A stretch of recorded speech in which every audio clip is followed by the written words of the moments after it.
Deus abençoe a todos os irmãos lá em Pachuca. Uma grande bênção, uma grande alegria poder ver esse povo alegre, feliz, contente, avivado neste tempo final. E hoje, um dia que foi um dia de grande bênção, onde Deus nos deu grandes revelações e podemos dizer que se abriu de uma forma grandiosa, muito grande, esse mistério do sétimo selo e do nome novo. E isso, cada vez mais, Deus nos vai abrindo mais o entendimento e, como dizia o nosso irmão William, tão simples, ou seja, uma coisa tão grandiosa e tão simples. Mas vejam, foi assim na primeira vinda do Senhor. Veio de uma forma tão simples que pensavam que quando Deus fosse cumprir essa promessa que Isaías falou dela, da qual ele disse que iria ser um filho nascido de uma virgem, que se chamaria Emanuel, que significa, ou traduzido, é Deus conosco, Pai, Conselheiro, Príncipe de Paz, e um monte de coisas grandes e gloriosas que foram faladas, fazendo referência à vinda do Messias e à interpretação humana, a interpretação dos líderes religiosos daquele tempo. Quando o cumprimento dessa escritura se tornou realidade ou aconteceu, eles a esperavam de uma forma apoteótica, algo místico, algo que só os líderes lá do Concílio do Sinédrio, Sumo Pontífice, o iriam receber lá. Tal como nosso irmão Branham falava em várias mensagens, que ele dizia que eles pensavam que iria descer do céu e as carruagens e tudo isso. Mas vejam como é que Deus cumpriu essa escritura, a qual o que não tinha revelação do alto, das alturas, não podia identificar a forma em que iria se cumprir. E para muitos, isso iria ser de uma forma apoteótica para muitos. Mas olhem vocês que quando Deus cumpriu isso, a forma simples tornou-se a parte complicada para os sábios, mas para os simples, para os escolhidos, para os simples, para as pessoas comuns, foi muito mais simples recebê-lo. Mas isso que foi simples era o difícil de ser entendido.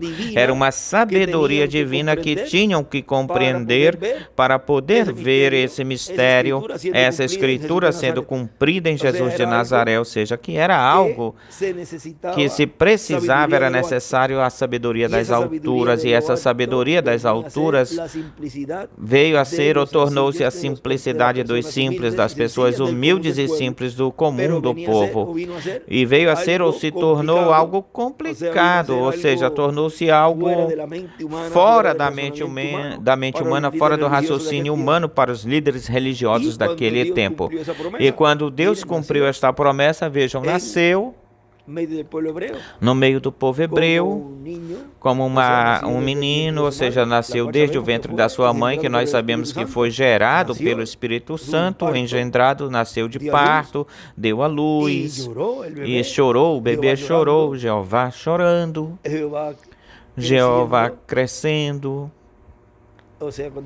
Ou seja, quando eu digo Jeová, digo YHWH. E crescendo, Jeová como uma criança, um bebê, Jeová como um jovem.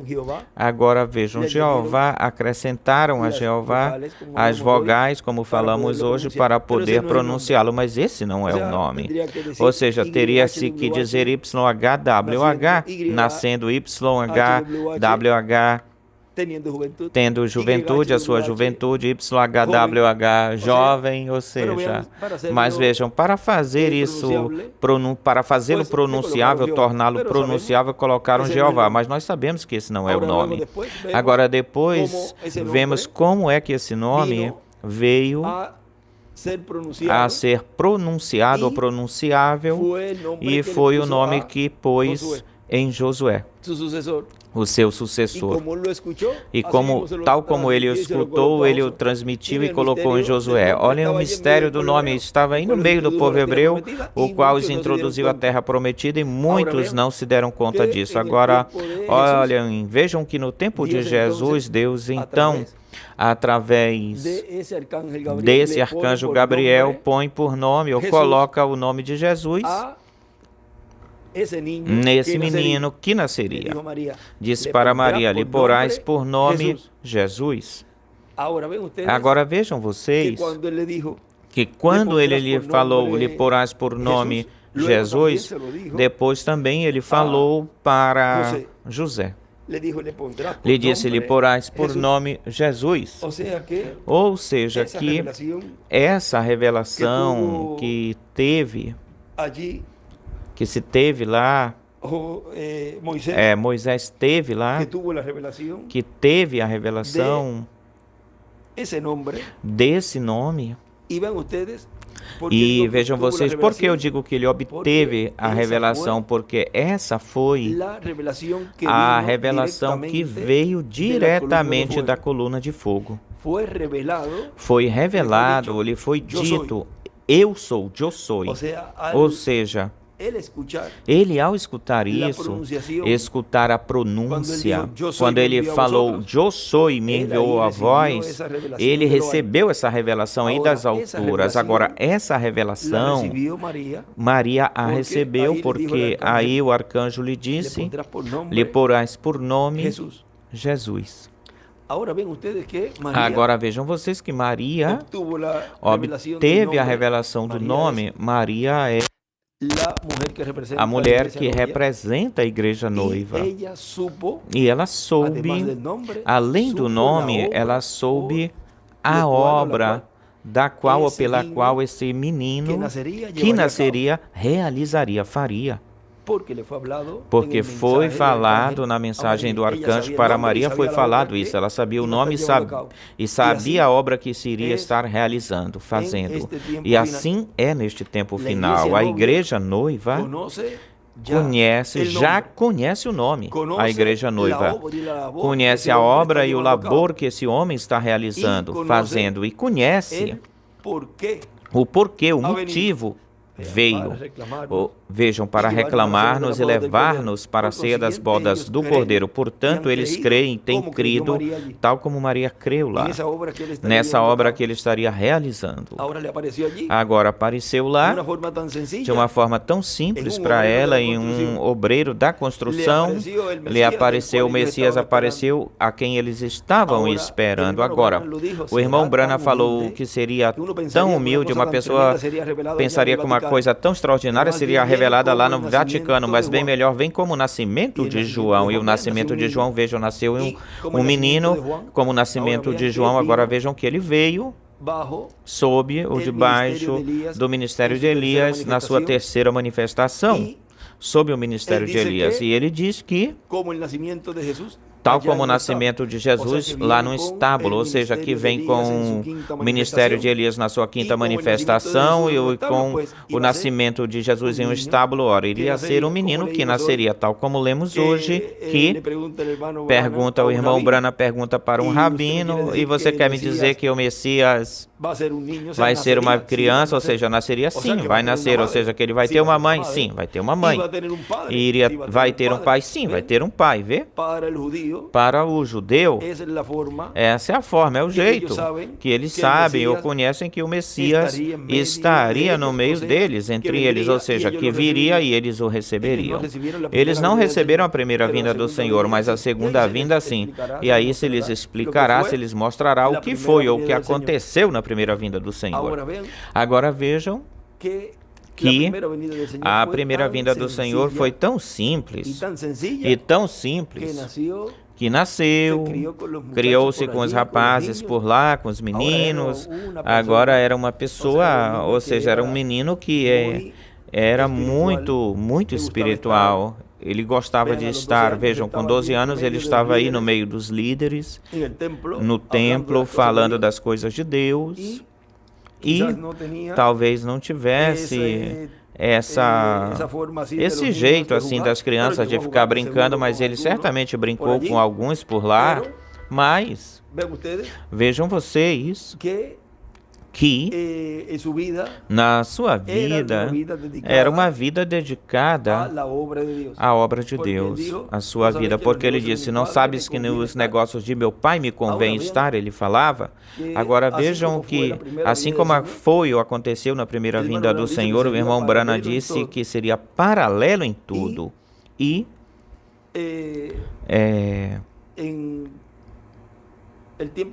no tempo quando estava, vamos falar assim, desde os 5, 6 anos por aí por diante, eu sempre gostava de estar ligado ao meu pai, grudado no meu pai. Quando as crianças estavam brincando, eu ficava escutando aí pertinho de Julio, pertinho do irmão William, de Humberto, ou seja, meu papai, meu pai. E quando eles conversavam, eu ficava aí no meio, próximo deles, e mesmo quando nós saíamos das atividades ou reuniões, eu lembro que eu pedi uma moeda para a mamãe para comprar um suco de laranja, de tinas, a gente chama aqui de laranja de tinas, na tenda que estava na frente, e trazia esse copo de suco de laranja para o irmão William, porque eu pensava, ele deve estar com sede, tantas horas pregando aí, eu ia, comprava esse suco, passava e levava para ele, e eu ficava olhando para ele até que ele tomava tudinho e depois me entregava o copo vazio. E ele ria para mim e eu ficava aí escutando. Às vezes mãe falava: vem para cá, que é que tu ficas aí escutando? Ou às vezes meu pai era quem respondia: deixa ele aqui. E assim os anos foram passando, e assim sempre eu esteve essa inclinação de ficar. Enquanto os rapazes brincavam, eu ficava aí pertinho deles, escutando tudo o que eles falavam do programa divino e da obra que Deus estava realizando, da construção que iria se fazer, de todos os trabalhos pertencentes à obra. E isso, pois, eu vi na minha juventude como Deus foi me guiando para as coisas de Deus. E tudo normalmente no comum do povo. Agora vejam como lá foi um tropeço, o véu lá para os hebreus, especialmente para os líderes lá do povo hebreu, que quando apareceu o cumprimento da primeira vinda do Senhor, apareceu como um simples construtor, operário da construção, e com um nome que era um nome obscuro ou escuro, porque não sabiam qual era seu pai. Muitas coisas mais falavam dele, que ele era Beelzebu, que ele tinha demônios, que pelo dedo de Beelzebu expulsava os demônios, e era amigo de publicanos, de prostitutas, era bebedor de vinho, e um monte de coisas falavam de Jesus. Mas vejam, chegou de uma forma tão simples e tão humilde que passaram ele em branco, despercebido. Por isso é que ele dizia: o que se da segunda vinda do Senhor ele a cumpre, ou a cumprir num operário da construção, passaria em branco para muitos. Agora veja que qualquer um diria: não, isso não pode ser assim desse jeito, e não pode ser em fulano de tal que se esteja cumprindo isso. Eu conheço ele desde que eu nasci, ou que nasceu. Agora, isso mesmo faria a pessoa no tempo de Jesus, faria a mesma coisa, porque iria tropeçar com o véu pela forma em que Deus cumpriu a sua primeira vinda. Não, é que eu teria crido em Jesus porque ele é o Messias. Bom, a mesma coisa que você está fazendo agora, hoje, é o que faria naquele tempo. Assim que a mesma coisa que te fez tropeçar hoje, ou que fez você tropeçar hoje, faria você tropeçar naquele tempo ou nesse tempo. O véu. Deus nos abriu o entendimento, as Escrituras nos deu toda essa revelação em tão curto tempo. Olhem, desde 2021, por aí, no finalzinho, Até este tempo, talvez um pouquinho antes já se vinha entrelaçando, tal como aconteceu nesse tempo de 74, por aí um pouquinho antes.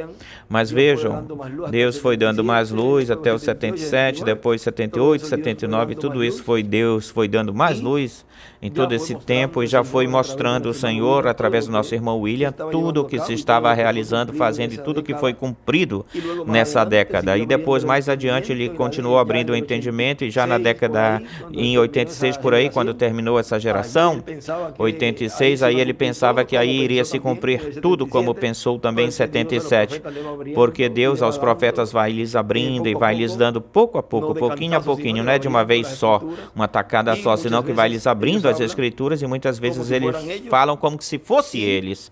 E como é o Espírito Santo, que é eterno, o Espírito Santo pode falar como se fosse neles, e eles mesmos falarem que são eles, mas é quem está dentro que fala sempre em tempo presente, quem está dentro. Ele pensou que aí tudo iria se acabar, que não iria vir outro mensageiro.